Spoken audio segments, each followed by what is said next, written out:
I don't have one of those fancy stethoscopes to listen for engine noise like bad bearings in pulley wheels.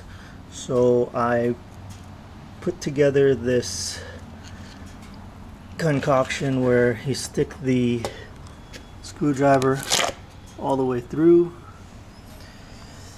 and this end touches the bearing or the wheel or wherever the noise is coming from, and it amplifies it through here.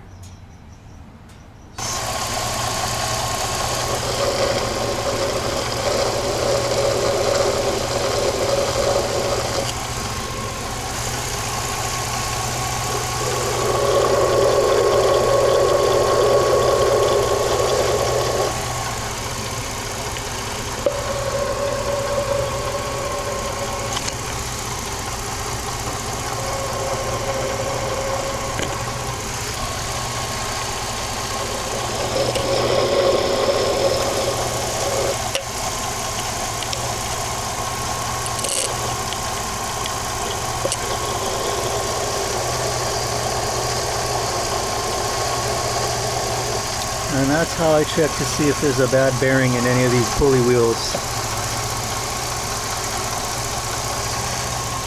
There was a noise down in there that I was hearing, but after the warm-up seems to have dissipated. So just wanted to check, and I used my handy dandy funnel with screwdriver at the end. Seems to work. All good.